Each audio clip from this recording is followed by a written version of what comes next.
Okay, welcome everybody to this session, which is on democracy in the digital era.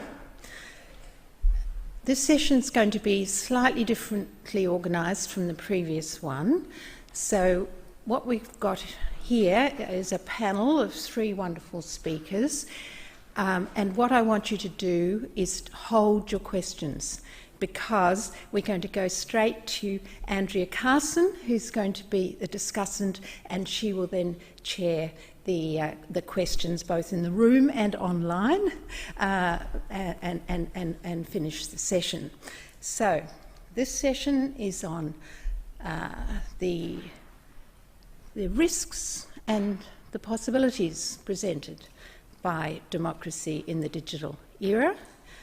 We're going to start looking at the opportunities, which will be presented by Ariadne Vromen, who's I find it difficult to say this. Let me say she holds the Sir John Bunting Chair of Public Administration in the Crawford School of Public Policy and Economics at the ANU, and she's also the Deputy Dean of the Australia and New Zealand School of Government, ANZOG for short, and so she has a busy life, but she is also the leading expert on youth politics in Australia and a leading expert on digital engagement with democracy. So please welcome Ariadne. Thanks, Marian, and thanks for inviting me to participate in this panel. And when you asked me to participate, you asked me to mainly focus on young people, which I'm doing a little bit of, but not fully, because why miss an opportunity to promote my new book, and so acknowledge my co-authors Darren Halpin and Michael Vaughan. But the arguments that we present in this new book, short book, on crowdsourced politics really underpin the way we ought to be thinking about the digital transformation of citizen politics. And what we've been interested in looking at is whether or not crowdsourced forms of politics and crowdsourced ways of citizens doing their engagement, and we particularly focus on online petitions and micro-donations through crowdfunding campaigns, whether or not they matter for reinvigorating citizen involvement in democratic politics. So we've got a lot of evidence to show that there's been a huge increase in the popularity of creating, signing, sharing online petitions, and also making small donations to political and issue-based campaigns. And these reflect the digital communications that people are using every day through social media, but even through old school things like email, and how those digital communications have transformed how citizens access and think about their own engagement. We also argue throughout the book that there is a particular logic to crowdsourced forms of political engagement that challenge the way we see institutional and representative politics, and I'll talk a bit about that logic, but how that logic of crowdsourced participation has become quite normalised into everyday repertoires of citizens. So my basic argument here is that when a citizen wants to express themselves or have voice on a political, social or community issue that matters to them, usually their first port of call is an online petition. There is quite a lot of evidence for that, and what I'm also thinking now about is whether or not is this a generational change, or do we see this happening amongst all kinds of citizens now? So in terms of how crowdsourced politics logic transforms how we see citizen engagement, we've got these four levels of analysis that we explore throughout the book: the micro, meso, macro and meta. So at the individual level, crowdsourced politics is about that act of signing or making a donation, and that is how voice is being expressed. Whereas more traditional institutional politics sees voice as voting or joining an organisation. At the meso level, we see the growth in digital platforms that foster and facilitate online petition signing and crowdfunding. Famous ones, and the most popularly used one in Australia is change.org. And then we can see GoFundMe and also other sorts of micro-donation sites that have emerged, as opposed to the sort of institutional politics realm of organisation, which tends to still revolve around formalised interest groups. At the macro or governance level, this is really about the mass, so it's mass forms of politics. Success is often tied to getting numbers to your petitions or to your crowdfunding campaign, but it's very temporary. These temporary crowds will sort of form on the issues that matter to them and then disperse again. It's not in any way the same form of governance that we would traditionally expect from institutions. But the fourth level of where crowdsourced politics logic is challenging is about the idea of how we think about politics itself and the theory of change behind citizen engagement. And I'll talk a little bit about storytelling towards the end, but this idea of the theory of change, if you take an online petition, you sign the petition has a target, you're making a request of that target, it has a certain outcome that people want to achieve. It's not just invest more money in health. Particularly successful online petition was get cheaper parking fees for people who have to go to the hospital a lot, which was a successful campaign run by a 15-year-old boy on change.org and took off through the media. So they often have concrete outcomes, and this is part of the theory of change behind these forms of politics. And they're about those horizontal networked power in opposition to the sort of conception of vertical power. But as I said before, donating and signing have become really popular. I don't know if we can read that chart. It's a bit hard to read, but there are a series of acts beyond voting that we asked people about. This very recent data with over 5,000 people collected through a YouGov survey during the election this year. And we ran it also in 2019, hasn't changed a lot. And what it basically shows is the majority of people have either signed a donation or signed a petition or made a donation to a social, humanitarian or charity organisation. They're the only two acts that majority of citizens have engaged in, and you can see at 2/3 of people have done that. These are pretty mainstream forms of action now. But also what's interesting, contrasting here, is the kinds of things that people never do and also that say they would never do. So if you go to the bottom, attend a meeting of a political organisation, you'll see that 86% of people have never done that, and the vast majority of that 86% say they would never do it. And then underneath that you have donated money to a political party or a political organisation. Again, the vast majority of people have never done it, and most people say they will never do it. So this scale was really interesting to us about where the porousness is for getting people engaged in issues that matter to them. So the next thing that we've done, this is really preliminary in that I got my RA to do it last week. We've started looking at age differences, so this is why I was doing what Marian asked me to do, because I'm obedient some of the time, was really contrasting age groups and these acts of participation. So if we take those three that really relate to our imagined conception of what it means to be a political citizen and engage with formal politics, so contacting an MP, donating money to a party or organisation, or attending a meeting of a political organisation. So I've already presented data that most people have never done this, but we can also see that there are differences by age group, in that young people say that they're less likely to want to ever contact a party. People under 50 are also less likely to, well actually no, I won't say that one. So contact an MP. But then when we look at donating money to a party or another political organisation, something else is going on here as well, in that it's actually older age groups who say they would never do it as well. So it's helping us to think about how politics itself might engage with people, but then also reflecting on the other forms of action that people are engaging in.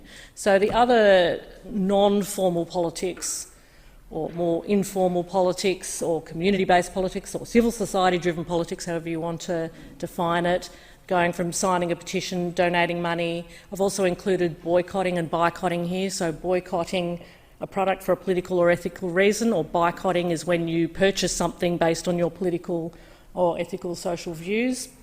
We can see that these age patterns are playing out more distinctly, in that young people in general are more likely to have signed a petition. They're similarly in terms of donating money, although older people are slightly more likely to say they would never donate money to a social or humanitarian cause. Boycotting is relatively distributed across the age groups. Older people slightly more likely to say they would never do it. The older people are much more likely to say they wouldn't boycott, so they wouldn't spend their money for ethical consumerism kind of reasons. And then we've got sort of the volunteering and attending a demonstration or rally. So attending a demonstration, rally or a protest is important in of itself because so few Australians have actually done it, and particularly comparatively. But again, we see that young people are more open to using protests or rallies, and also more open to volunteering for a social, humanitarian, charity organisation. So the third kind of participation we used was very much social media driven forms of participation.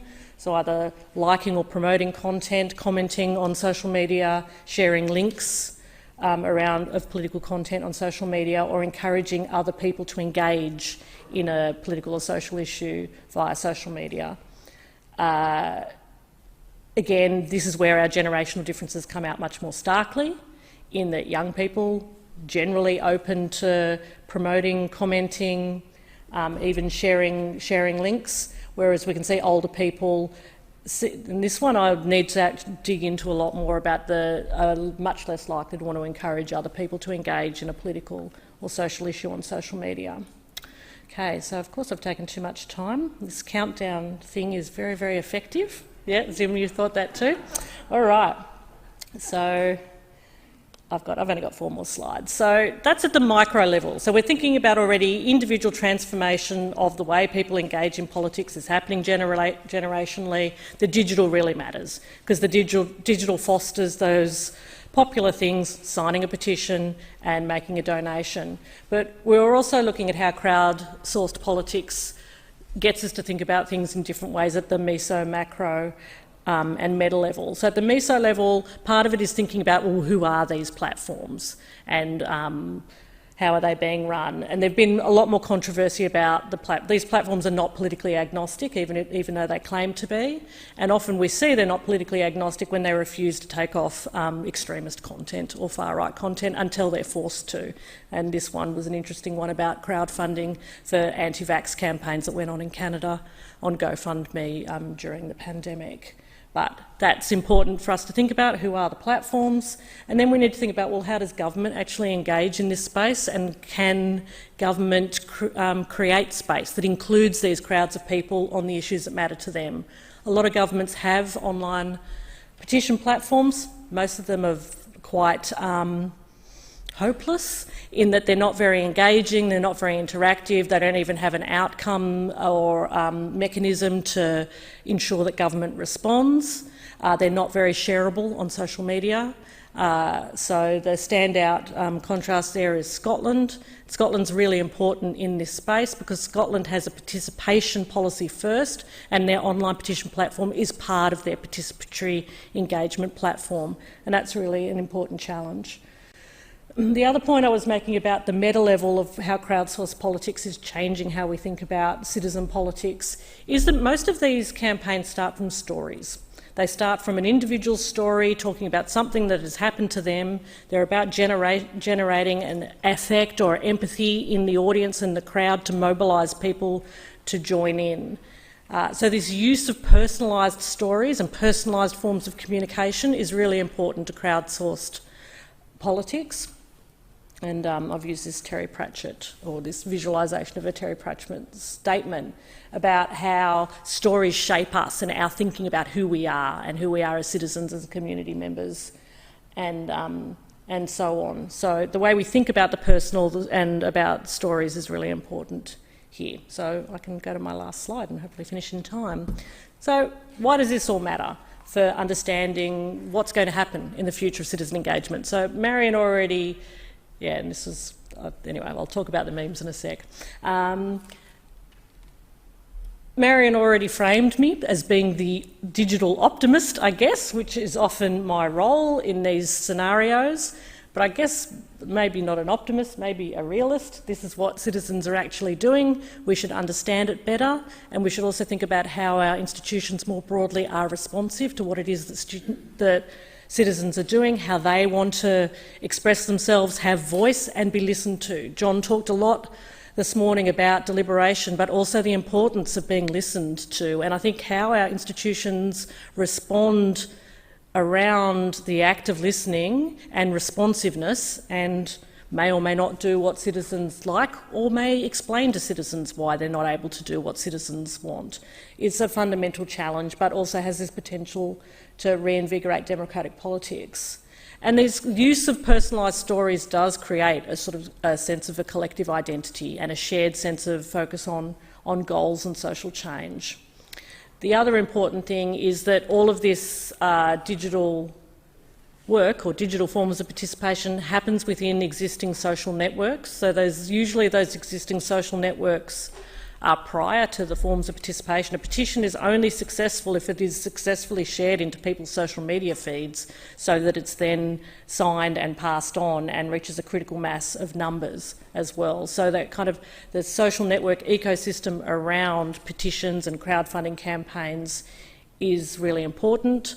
And that kind of, but it's also worth us thinking about, well, who's being left behind here? So I presented some very preliminary analysis that there are clear age and generational differences happening about the embracing of some of these forms of engagement, particularly the more social media-driven forms of engagement. So how do we think about that?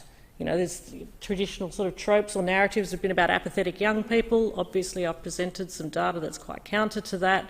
That kind of narrative, but how do we think about engaging older people through mechanisms where they engage with younger people? And that's part of what I'm doing with the memes, because the memes are obviously generational side, and unfortunately I fit into that one that has the record player in it. You know, they haven't used old technology. Records are great. But also, it's not just about who is being left behind in terms of their demographic characteristics, but also how they may have fundamental different views on how voice matters and what they think is the efficacy of different forms of citizen engagement as well. What is actually going to make a difference in the end. And I'll stop. Thank you so much.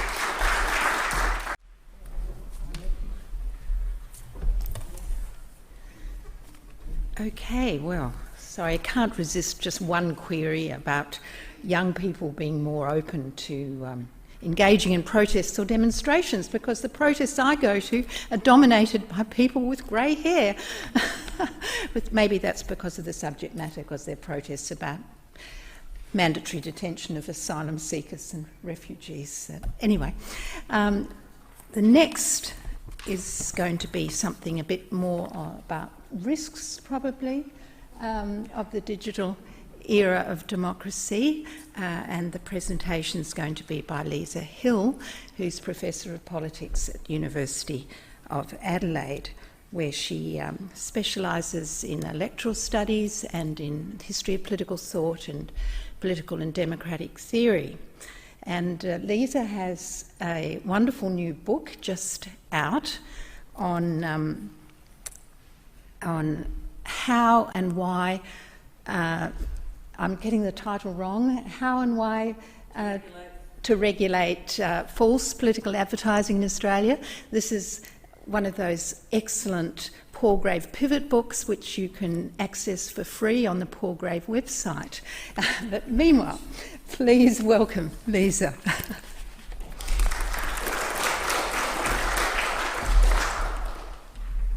I can't tell you how nice it is to hear someone pronounce my name correctly. Lisa. It never happens. Thank you. And thanks, Marian, for your lovely welcome.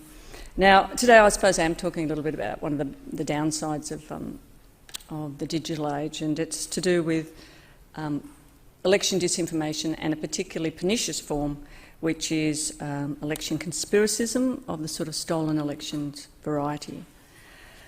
And this is the claim that the election's been rigged. And of course, the advent of digital publishing and easy access to a digital commons has created these ideal conditions for this sort of disinformation to flourish. And then, of course, it worsened during the COVID-19 pandemic when we had this perfect storm of heightened anxiety, social isolation, increased media use, and this gave rise to this global infodemic of misinformation, rumour and propaganda, which was very unhelpful. So in this paper I discussed the harms of election conspiracism, and I argue that the main harm lies in its tendency to erode trust in election procedures, which in turn delegitimises the election results, and this makes it difficult for the winning candidates to govern, obviously, and long term it just causes people to lose faith in democracy. Now, these aren't particularly surprising effects. We would expect that to happen. But the other surprising effects is that it actually raises the information costs of voting, which is a bad thing. And this provokes electoral quiescence. So it causes people to withdraw from election engagement. A quick note on what I mean by conspiracism. We have to remember that not all conspiracy theories are false. Sometimes your phone really is being tapped, as mine was when I was growing up in the 70s in Tasmania. My dad was a union official. And so sometimes there are real conspiracies. This is a conspiracy theories of the disinformation type. We saw it a lot in the 2020 presidential elections. About half of self-identified Republicans at that time believed that elections are massively rigged. Even the people running for the American equivalent of electoral commissioner, over half believed the elections are rigged. We like to think, oh, America, you know, that's just what happens there. And we like to think we're safe from that sort of thing here, but it's not true. At the 2022 federal election, the AFP commissioner became very concerned about the kind of conspiracy theories that were going around, and the Australian Electoral Commission had to apply to Facebook and TikTok to address a quite dangerous campaign about voter fraud. And a lot of the time it was freedom parties and micro-parties, like people like Pauline Hanson, Clive Palmer, George Christensen. Among some of the disinformation that was posted prior to the 2022 election were such claims as the AEC is aligned to the Liberal Party, blank ballots and donkey votes accounted for the incumbent, and swathes of First Nations people have been wiped from the electoral roll without their knowledge, and pencil marks are erased in the counting process. So I got these claims from the AEC website, so they started to try and rebut all these claims. And I thought it was quite interesting when I was watching Matthew Guy's concession speech the day before yesterday that he led with a statement about this election was won fair and square by Daniel Andrews. He was very keen to affirm that the procedure had been done correctly. But anyway, this stolen election narrative is becoming more common, and it's not just a fringe activity, it's coming from people in positions of public responsibility. For example, in a radio interview, James McGrath, who's a Liberal National Party senator, claimed that the levels of multiple voting were much higher than was admitted, and most controversially he said that the AEC made the decision not to prosecute people, so that the AEC was turning a blind eye to multiple voting, which was much higher than they admitted. And recently, we saw a lot of it recently in this election here with Louise Staley and people like that. And so then you get things like the Coalition introducing new law, tried to introduce a new law in October 2021 to make it compulsory for people to produce a lot of ID when they went to vote, based on the claim that there was a lot of multiple voting. And of course I think they knew very well that there wasn't a lot of multiple voting. There was another reason for wanting to introduce that bill. Now, the AEC Commissioner, Tom Rogers, is publicly saying, oh, look, it's not a big problem, don't worry about it. Quote, I'm very pleased to report that the vast majority of Australians are choosing not to engage with this stuff. However, around a quarter of Australian electors believe that fraud occurs usually or always during Australian elections, while around a third of respondents believe that fraud affects electoral outcomes. So a lot of people do actually believe these narratives. By the same token, I think it's fair to say that reputation has kind of insulated us from some of this, the reputation of our electoral commissioners, who are commissions which are trusted and trustworthy, and we kind of trust each other too, to not interfere, even though the system would allow us in the first instance. We'd always be caught because the system's well operated, but it would be pretty easy, but it just doesn't happen. But the question is, how long can this last in the current information environment when spreading untruths is so easy, and it's getting easier? The media landscape and its political economy have eroded both the media's willingness to supply and the consumer's demand for untruthful news. So consumers have conflicting desires when they're looking for news. They want the truth, but at the same time they want to have their priors confirmed. So the market responds by producing disinformation that people want, so there's money to be made in it. So it's not just public office that is the prize, it's also just money. People want to hear untruths and they often are resistant to the truth. But look, the problem's not big here. The problem of voting integrity is small to non-existent here. For example, only 0.03% of votes, multiple votes. Usually there's a benign explanation, it's not a problem. There have been some cases of electoral mismanagement. That's not fraud though, and that's not rigging. And when we think about what happened in WA in 2013, what a stink. Nothing was swept under the carpet. The whole election was rerun and Ed Killerstone had to resign. So that was unfortunate, but wasn't fraud. But the gap between perception and reality is notable and it's problematic, and it causes harm to democracy. And the main harm can be understood in relation to thinking about what is the function of the election. What role does the election perform? What is it supposed to be doing for us in any authentic democracy? And what are the accompanying standards for judging whether an election outcome was legitimate and should be accepted as authentic? So for democratic proceduralists, which I guess most of us are when we're talking about elections, that's the agreed procedure. It has to be done a certain way. And the political system and the governors can't be legitimised unless the process that establishes them is deemed legitimate and also seen to be legitimate, recognised by everyone as legitimate. This requires, obviously, that elections are properly managed, they're free from corruption and interference, so that we can deem the result legal and authentic. The people have to agree that the declared electoral victor should be the ones governing and not somebody else. And they have to agree, in order to do that, that the established process was correctly enacted and that the majority did in fact consent to the outcome. Now that concept of proceduralism goes all the way back to Aristotle, by no means a dyed-in-the-wool Democrat, but he did talk about democracy and what it was supposed to be doing. And he was responding to Plato's conception of democracy. He had an epistemic conception of democracy, that the point of democracy is to produce correct decisions, which of course is very silly. And Aristotle said, no, look, democracy is there to avoid political tragedy. There will always be class conflict, there will also always be self-interestedness, there will always be a disagreement. There's only opinion, there's not truth, there's only opinion, doxa. What we have to do to prevent political tragedy, which is political conflict, revolution and that sort of thing, and to not have an uncorrupt polity, is to give everyone a stake. Give everyone equal power and liberty with one another. Democracy then, on this view, is the alternative to violence and political instability and military government and tyranny and that sort of thing. When segments of the population feel disenfranchised and shut out of the political process, especially by what they are told is corrupt means on the part of elites, this violates the equality principle that in turn protects the liberty principle on the Aristotelian view, which is still the view we hold today with relation to elections. And of course, dangerous instability is a predictable result, and we actually did see that in the United States.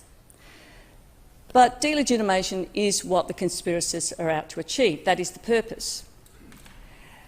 They want to reject the rightful authority of the electoral victors. They want to reject the very meaning, value and authority of democratic practices and institutions. And those associated with those institutions no longer will have standing to persuade or legislate, to reason or coerce, and to lay claim to our consent. So that's what they're up to, and it's quite a good trick if you can succeed. If the election outcome is not accepted by the population, this is disastrous in the sense that the election has failed to fulfil, arguably, its primary function, which is to permit the peaceful transference of power from one regime to the next. So it's a bad thing. And we know from contemporary political science research that low levels of public faith in the electoral process has led to protest of both the peaceful and the violent variety. Historically, we've been quite a healthy, robust democracy with high levels of faith in the way it's working. That has been declining lately. And Sarah tells me there's been a slight comeback, but I won't say more because that's her headline. But that's also correlated with new governments, which is a common effect.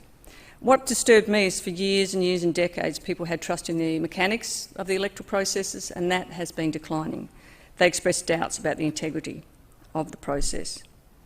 Now, false election conspiracism not only creates the perception that citizens have been shut out of the political process, it can also cause them to shut themselves out of the political process on the belief that their voting participation is a waste of time. Now, on the proceduralist account, people need to be able to effectively participate. Participation shouldn't be too costly, and they should have robust information on which to base their voting decisions. Election conspiracism sort of disrupts both those legitimacy requirements. Electoral participation should be easy, not costly to individual voters, and that means information costs should be low. And everyone should be able to be equally informed. So when disinformation is sloshing around the system, this capacity is seriously eroded because the information costs of getting informed grow quite almost exponentially. There's a lot more work required in attempting to sift the wheat from the chaff, the truths from the untruths. Voters not only have to do the usual information gathering about parties, candidates and policies, they now have to try and work out if the stories being told are true or not. And that's not easy when the theory is being perpetrated by those that you're supposed to trust, who are in positions of authority. Now, if those accusations stick, this can have a negative impact on the electoral success of the candidates perceived to be party to the conspiracy. That's another distortion that's introduced by disinformation. It causes people to cast faulty preferences because it's based on faulty information. They'll blame somebody for rigging the election when they didn't do it, and they won't vote for them. Notably, these information costs tend to be higher for the socially disadvantaged, who face more challenges in gathering information about politics and voting and are typically less knowledgeable about politics. In fact, if you want to raise turnout, you try and reduce the information costs. So those most likely to believe that an election was stolen are not just the electoral losers, but the less well-educated. And those who believe the election and conspiracy, they think, well, bothering to vote at all becomes a waste of time and energy. And we know that corruption and low levels of trust and support for government depresses electoral turnout, but so too does the perception that the system is corrupt. And whether or not it's corrupt, it will still cause people to electorally withdraw. So conspiracism creates a sense of disenfranchisement in two ways. It projects the perception of disenfranchisement when none occurred, but at the same time causes disenfranchisement, particularly among the disadvantaged. I'll use my 38 seconds to sum up. So the main harm of deliberately claiming without factual basis that an election has been stolen, but elections do get stolen, so but in Australia they're probably not being stolen. The main harm lies in its pollution of the speech environment that makes voting easy, effective and enlightened. It delegitimises election processes and outcomes and can lead to difficulty in governing for the electoral victors due to the delegitimation of their authority. And that can lead to levels of social instability and even dangerous conflict, or it could just lead to the citizenry refusing to put their mask on or refusing to go and get vaccinated. And actually there's a strong correlation between people that refused to vaccinate in the US and who believed the conspiracy theories. They did not trust the government and what the government asked them to do. But also It threatens to delegitimise democracy in general in the long term by projecting the perception that it's unable to serve its primary function. Not only does election conspiracism project the lie that the electoral process was illegitimate, it also contributes, in fact, to compromising the legitimacy of the procedures. Not only distorts results, but it causes the poor and disadvantaged and less well-educated to withdraw electorally. And then the outcome lacks legitimacy in other respects as well. For example, the equality principle is compromised. And it will also distort the outcome because the voting decision is based on faulty information. It depresses voter participation, and it also exacerbates voter alienation, which in turn exacerbates voter quiescence and withdrawal. And I better stop.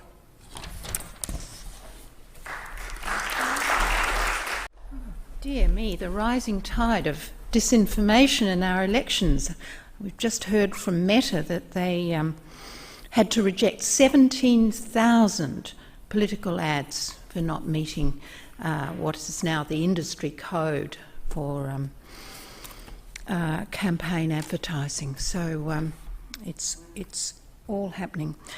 But our next speaker is also going to be talking about some risks to democracy in the digital era.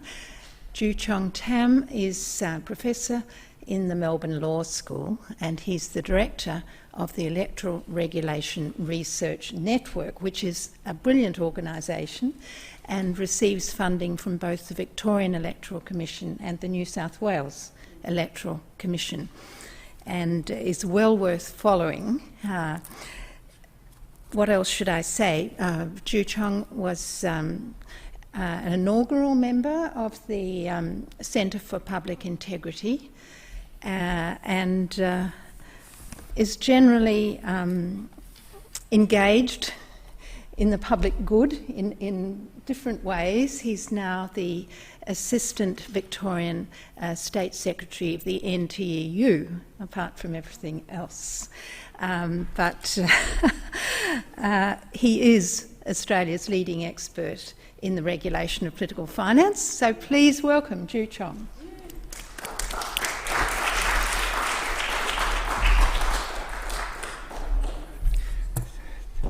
Thank you. So, My water. oh, sorry, no worries. Yep. Disrupting. Well, it's the theme of the panel, isn't it?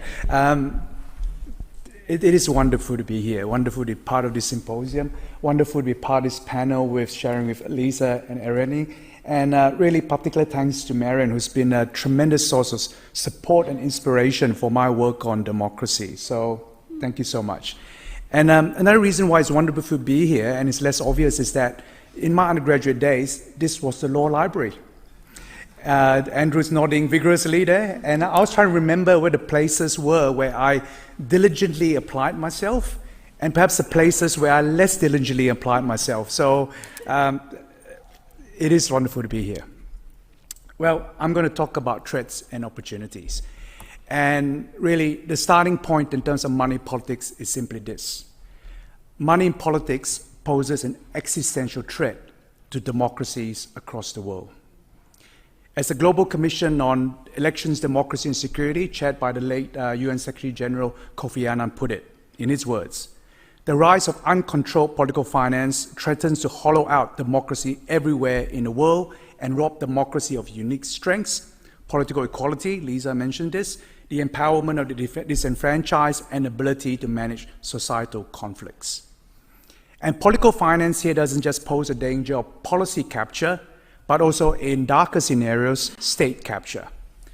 So the words of the UN's Deputy Secretary General, Amina Jane Mohammed, has said, in many places, the ability of private interests to influence elections is unfettered, and the capture of the state by elites is warping the functions of state institutions. There is then a regulatory imperative when it comes to money in politics. And this regulatory imperative arises from the fundamental tension between democracy and capitalism. Unchecked, money in politics tends to a situation well captured by Albert Einstein more than 7 decades ago, where, in his words, the members of legislative bodies are selected by political parties largely financed or otherwise influenced by private capitalists who, for all practical purpose, separate the electorate from the legislature. Now, this regulatory imperative, of course, has never been unchallenged. And one of the most powerful democratic objections have been those based on free speech. Arguably, the most influential expression of these free speech objections is the US Supreme Court decisions on the First Amendment and campaign finance laws.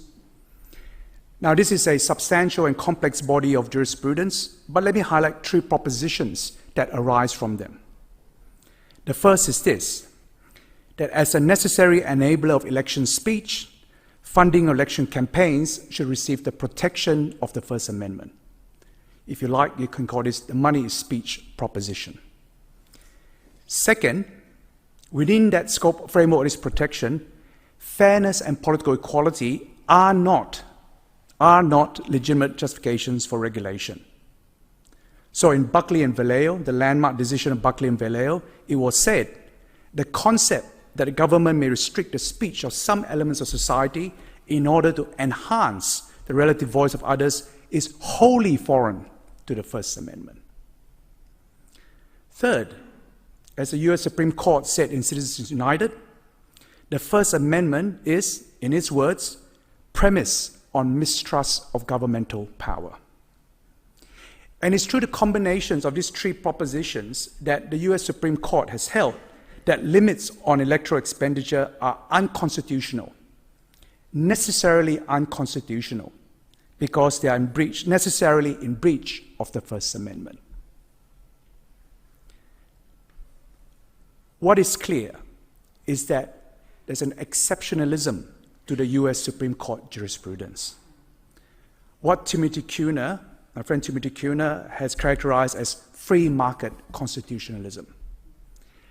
Other jurisdictions committed to freedom of political expression, unequivocally committed to freedom of political expression, have disavowed the approach of the US Supreme Court. For instance, the Council of Europe's recommendations on the funding of political parties' election campaigns specifically contemplates spending limits. The UN Human Rights Committee has said, in its words, reasonable limitations on campaign expenditure may be justified where this is necessary to ensure that the free choice of voters is not undermined or the democratic process distorted by the disproportionate expenditure on behalf of any candidate or party. The Canadian Supreme Court has characterized the US Supreme Court's approach as libertarian, opting instead for what is characterized as an egalitarian approach.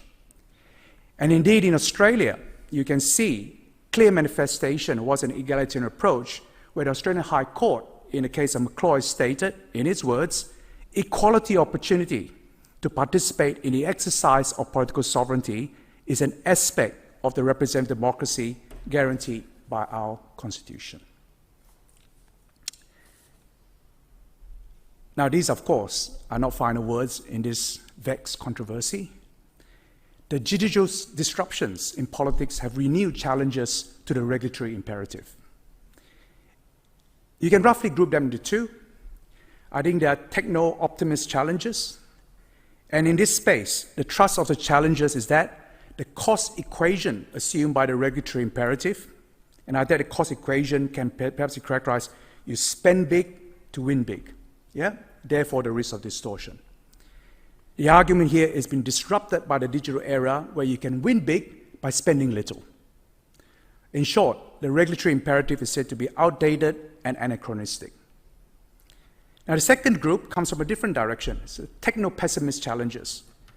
So at the time of digital disinformation, polarization, or all the various things that John mentioned early on in the morning, these challenges accept the problems of money in politics, but contend that regulation cannot keep up with the fast-moving world of digital communication and strategies.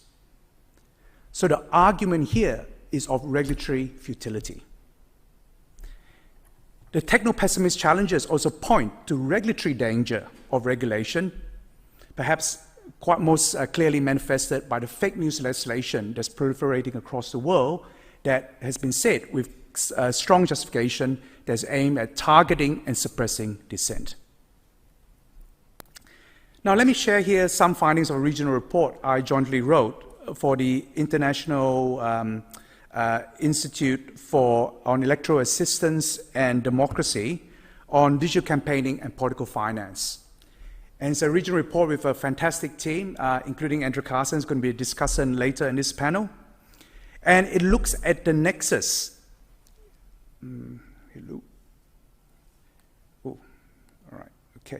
It looks at the nexus between digital campaigning and money in politics, with those two particular research questions.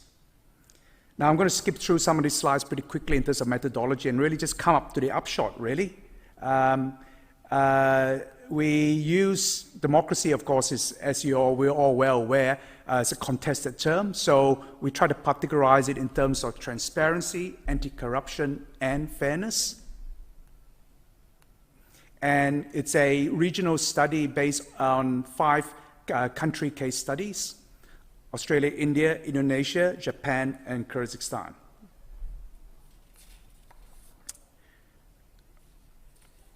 The key conclusion it made was that, well, firstly, it found that, in fact, there were real issues in terms of transparency of political funding that, of course, made any conclusions it made tentative and really limited to what available data there was. But with all that caveat, basically, the conclusion was, in fact, that digital campaigning in this, and based on these 5 countries, in terms of the democratic implications, have been negative. Yeah. Now, that finding cautions against a techno-optimist approach, that whilst, in fact, we found in these countries various activities that Ariadne pointed to, what was found was that, in fact, they were outweighed, by the negative effects in terms of digital campaigning. And specifically, when we think about the cost equation of winning big by spending little, or some people have said that digital campaigning is the weapon of the weak. It opens up political process by being a weapon of the weak.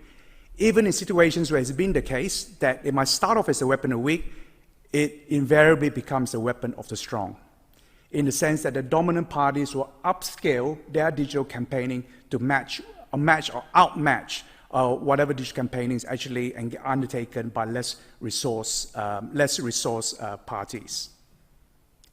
Now, this report, in its confined way too, is an argument against the techno-pessimists who say that nothing can be done about this terrible, terrible situation. Because what we see in terms of the findings, in terms of the negative effect, in terms of digital campaigning, they were basically definitively shaped by regulatory path dependence. Yeah? So what you have was basically a situation, the key contributing factor was really poor regulation giving rise to poor outcomes in terms of democracy.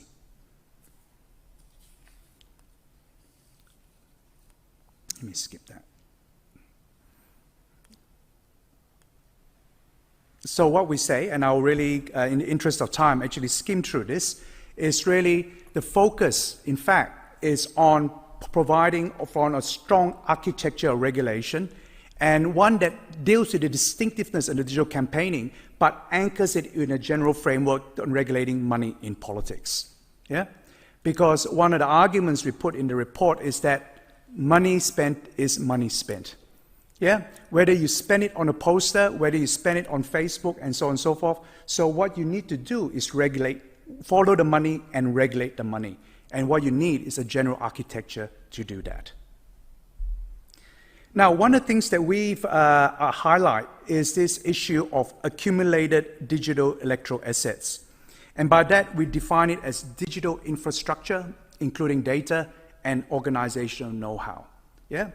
So when you think about, for example, the recent state elections where basically parties have databases on voters they've collected by scraping data online, but also in terms of their door-to-door knocking and all the data they collect, that's what we mean by accumulated digital infrastructure. Let me make 2 points about this and rather quickly. This is an area of inquiry that we emphasize that raises a large set of difficult questions regarding relationship between democratic elections and the role of digital companies and digital technology. Questions that fundamentally implicate their operative logic.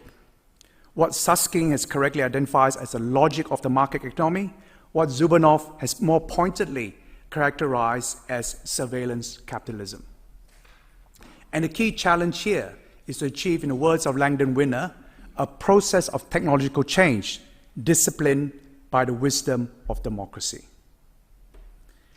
Now, the second point I'll make is this.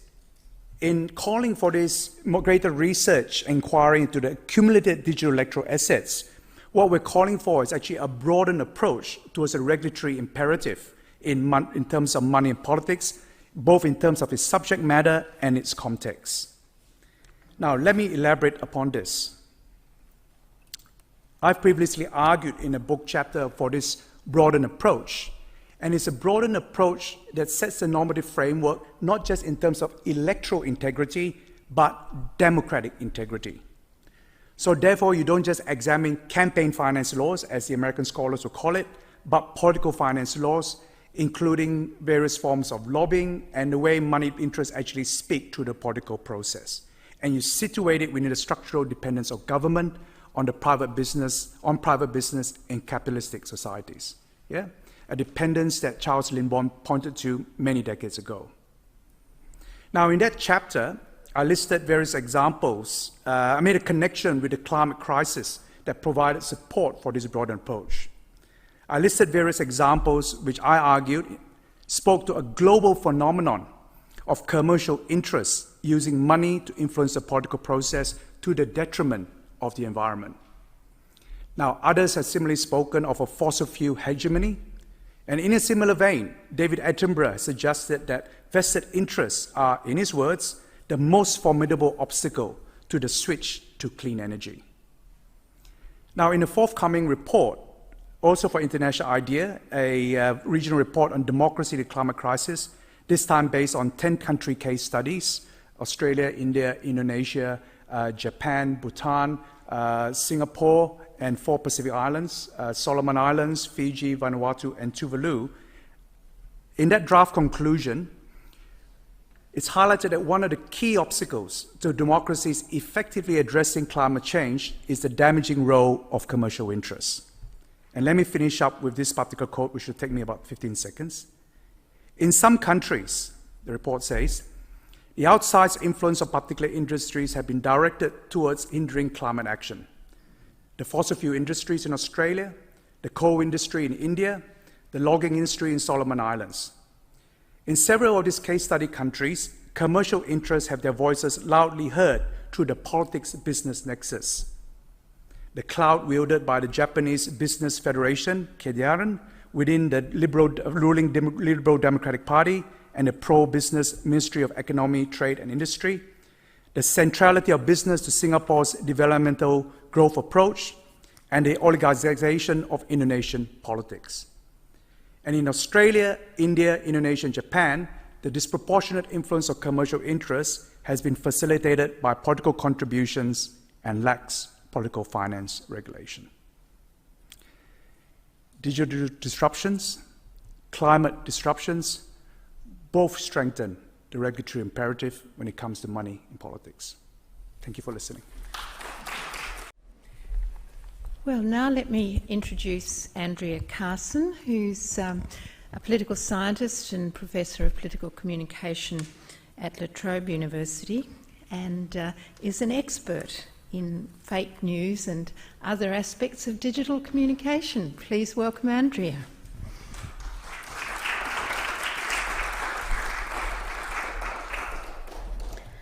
Thank you, Marian. I'd like to echo Joo-Cheong's comments about how wonderful it is to be here and to be here in person, and to also thank the Academy for the privilege and the invitation. I want to just take a few minutes to make a few observations about the papers in light of the broader symposium topic of democracy, risk, relevance and revival, and speak to the specific theme of this session, which is democracy in the digital age. A central concern of each of the excellent papers presented in this session is the role of digital platforms in disseminating public information. As Lisa eloquently explained, fake news is not a new concept.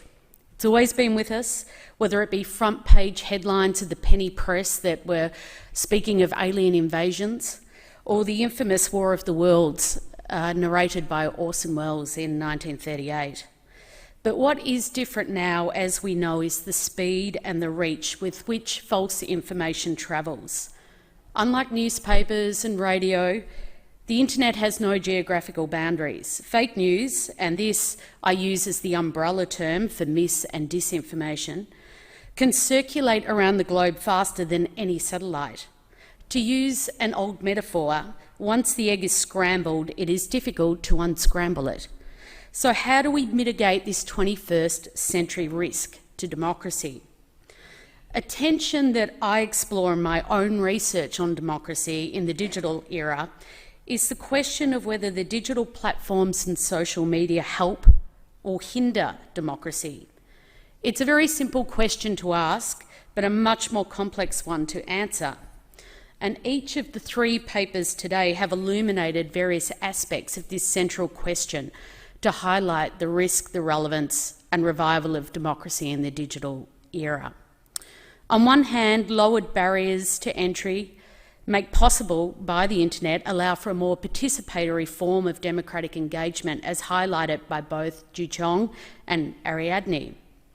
But is this reason for optimism overshadowed by mis- and disinformation poisoning the communal well of ideas that underpin healthy democracies?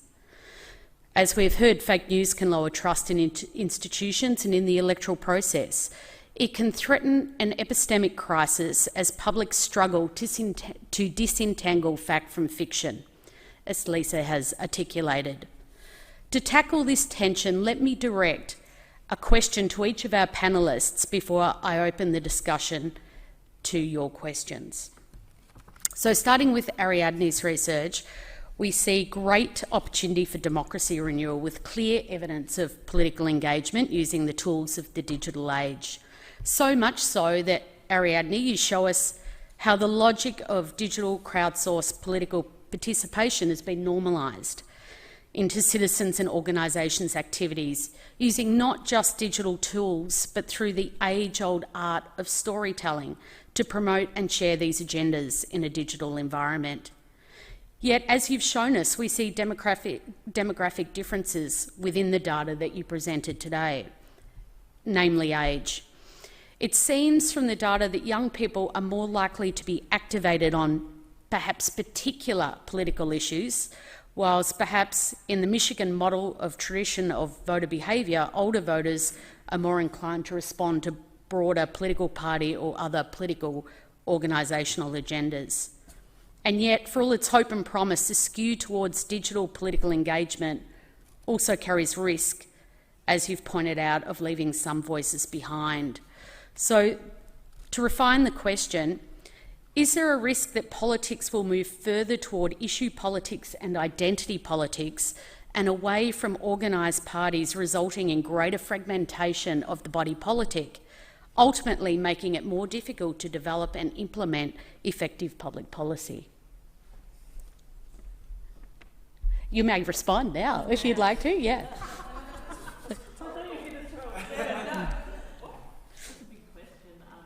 Well, I can do all three questions if you'd like some thinking time. No.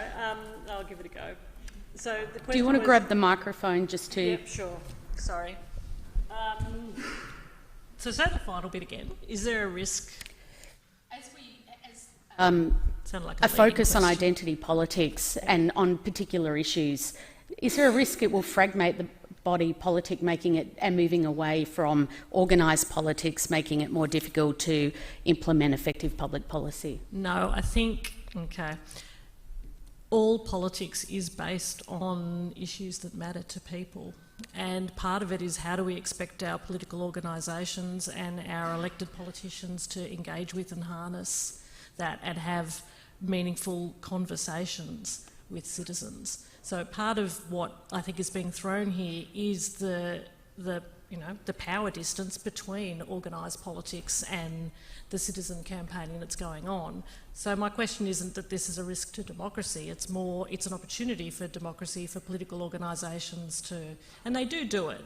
And I think we've heard about there's a whole literature on dark participation on the dark side that is part of what you're talking about disinformation, about when I guess those political actors just become purely opportunistic and think I can spend enough money on Facebook advertising and harness enough votes, which is not the kind of model that I'm talking about, that is engaging with people about the issues that matter to them, to also have more consultative and meaningful relationships over policy making as well. So I guess it's how do you harness what's going on and institutionalise it was part of the point that I was trying to address. And as you gave the example, something Scotland seems to have done quite successfully. Yep. Thank you. Lisa, you have explained the perils of electoral disinformation during the pandemic and the notion of election conspiracism. We certainly saw the damage done to democracy with the spread of such disinformation culminating in the Capitol Hill riots last year in the United States. But how close do you think we really can draw comparisons with Australia? For example, we do at this point in time have a less polarised media system. Unlike the US, we do have a national broadcaster that at least offers the potential of a common public sphere for engagement. We have compulsory voting, and thankfully not the extremes of voter suppression seen in the US that's caused by gerrymandering and onerous voter ID laws that are seen in some US states. We also have an electoral commission that is generally well regarded by the public and was nimble enough, as you pointed out, to preempt election conspiracism by doing preemptive deals with the social media companies to take down falsehoods that could harm political trust in our electoral system, drawing upon pre-existing clauses within the regulations. With that in mind, if disinformation poses a serious threat, future threat to Australia's electoral integrity, as you surmise, in your view, what are some of the mitigation strategies against that? Thanks, Andrea. That's a fantastic question. And you're right, we're buffered by so many different factors. It's such a strong democracy compared to, say, the United States, because it's very inclusive and we have these properly funded and independent and impartial electoral commissions. What worries me is that, you know, the commissions could make deals with Facebook and TikTok, but it doesn't really have much to punch with. So these are kind of gentlemen's agreements almost. And so I think we need something stronger. What also worries me is the market now is failing because of the perverse incentives within the market to produce disinformation. People are going to do it just to make money. And people do it. Most of the disinformation that came out in the US presidential election in 2016 was produced by a couple of teenagers in Macedonia just to get some pocket money or, you know, actually feed their families. I think it was a very poor town called Veles. I think we do need some stronger laws. I think we do need truth in election advertising, but and Zali Steggall's actually introducing a bill today to that effect. But the thing to remember there is that you are playing with fire. It has to be very conservative. You're talking about political speech, which I was about to say after the right to vote, but I think it's equal with the right to vote as the most important political freedom. And so you've got to be super, super important. But you've got to remember the market is the problem, so it's now a collective action problem requiring state action. And as Joo-Cheong rightly pointed out, and no one seems to talk about it, the elephant in the room, which is capitalism. There are so many incentives within the market to lie and pollute and mislead people that no amount of electoral inclusion and sensibleness, which Australians generally are around nonsense, but no amount of that is going to keep it at bay, and especially as generations switch over and young people are just exclusively online. So we can introduce laws, they just have to be very, very, very uber carefully framed. For those who remember it, we did play around with that experiment in 1984 with truth in advertising at the federal level, and indeed we have truth in advertising at state levels, at least at South Australia and ACT now, I think. Yeah. It didn't work then. How can we be sure that I know circumstances have changed, we've got the digital age, but how can we be sure politicians won't game those laws to benefit themselves, as was the case, that effectively slowed down the process of political communication during the election campaign? Well, I don't know if the experiment in the 80s failed, it was just repealed. But yes, of course, politicians are going to try and game it. They exempt themselves from the privacy laws, the Do Not Call Register, and the Spam Act. Very convenient, and so they shouldn't do that. But the sort of regimes that they have in, say, in South Australia, which has been there since the 80s, it's actually been pretty successful. It's quite conservative, but the electoral commissioners always say it does make a difference, but it just applies to, and this is how you get around the gaming, it really just applies to the authorised political actors. So the first target is politicians. They are the ones that are directly targeted by the electoral commissions. And in South Australia, no one has ever refused to retract something. They comply. Thanks. Joo-Cheong, of course, I really love the work that you do, given I was lucky enough to be a part of it. You've given us a very thoughtful discussion about the implications of digital campaigning in elections for political finance regulation and the three recommendations that the report came up with on how digital campaigning can be sufficiently regulated in order to revive or benefit democracies. But my question to you is a short one. Is it possible it can go too far?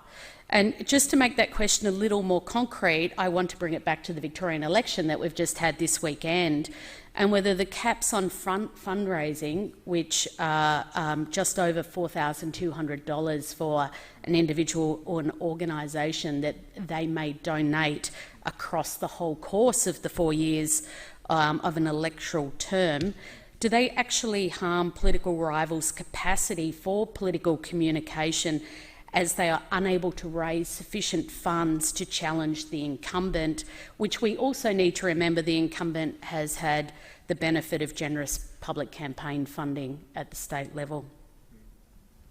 Of course, yeah, they can go to, I mean, I think we just need to move beyond what I think is and I'm not saying implying this, a facile question of whether regulation helps to how regulation helps, yeah? So, and of course, the regulation can be badly designed. I mean, Simon Holmes Accord has a point when he says that the public funding regime in Victoria favours the parliamentary parties simply because they're only paid to the parliamentary parties. Yeah. So there's a point. There's a point there, but there are ways around it. I mean, I've suggested, while there might be subventions for parliamentary parties, public funding should be based on number of members.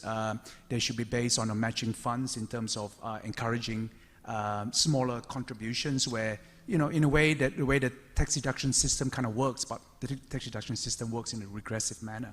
So it all goes to a question of design. I think so. It's us, you know, and it's a challenge. Yeah, it's a challenge. So I'd like to take a couple of questions from the floor. We won't be taking any online, as it seems to have malfunctioned, but we are getting rather pushed for time. So if we have a couple of questions from the floor, just wait for a microphone to come to you for our panellists. Sim. Thank you very much. Very fascinating panel. I've got a small question for Ariadne. Can you just bring the mic a little closer? Thank you. My apologies. I've got a small question for Ariadne. You disaggregate the responses by age, and I wondered whether there are any systematic differences according to gender, race, and so on, or have you done that analysis, and what did you find?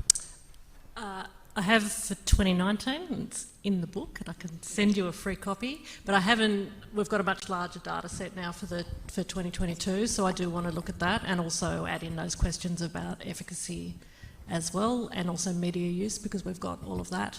But at a basic level at 2019, there were very little demographic differences at all. So in the book, I kind of argue for the normalisation of petition signing in particular, and then we have questions around the efficacy of petition signing itself. There was some small evidence that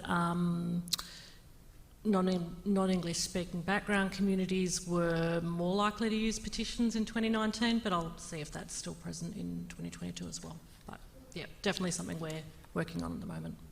Thank you. I've got a question over this side and then over to the back. Great, thanks, Andrea. Mine's really for Joo-Cheong. I also wanted to ask about the major political parties, and perhaps particularly incumbent governments, are quite clearly and probably corruptly drawing on public service resources for party business and indeed electoral business. I'm just wondering if you've got any comments on how that can be better managed, because that's another disadvantage, isn't it, for challengers and independents and others. I'm just thinking of the way that it's relative. I mean, we know that you know, individuals called political staffers are often doing essentially party business in electorate offices and indeed in Parliament House itself. It's a really good question, Frank, and I think, again, it goes to the a broad approach that I advocate looking at money in politics. And in fact, you know, big thanks to Marian, who asked me and Sally Young many, many years ago to write a report on political finance for the Democratic Audit Australia. And that covers the whole range, right? So, I mean, with the paid staffers, government advertising, which is huge. Millions of dollars are spent, wasted, you know, corrupt in a broader sense, corrupt use of money, that's another area. Parliamentary, and not just staffers, parliamentary entitlements, electoral allowances, postage allowances. So we need to look at the public funding side of things and not just what Simon's Home Accord is focusing on just in terms of direct subventions, but also with the governments and the private funding side of things, as well as the spending side of things. But you're quite right. Thank you. I'm Rachel Ankeny and I'm from Adelaide. I'm a new fellow. Sort of a question for Ariadne, but also for Lisa.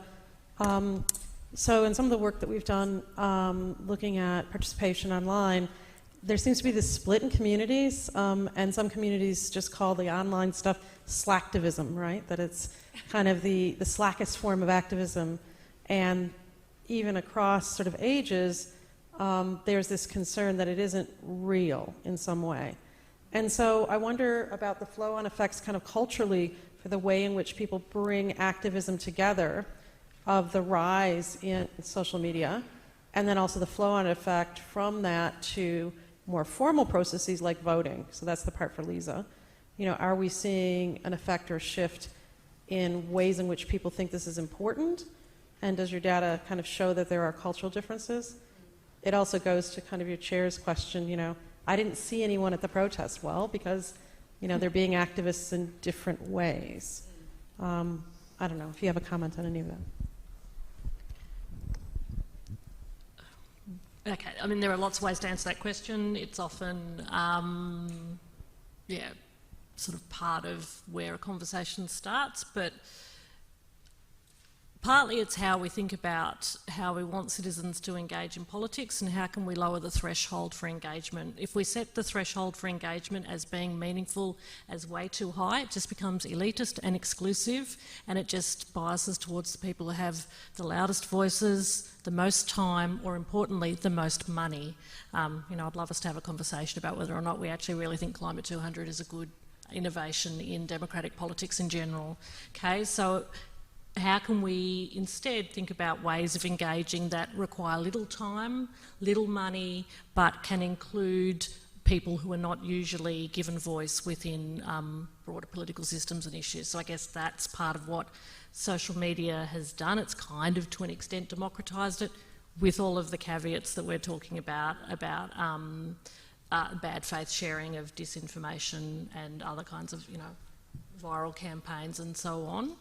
So I guess it's what's the overall benefit, and it's not always in the benefit of public actors, politicians, parties or government to have more people involved or a cacophony of voices at their table either.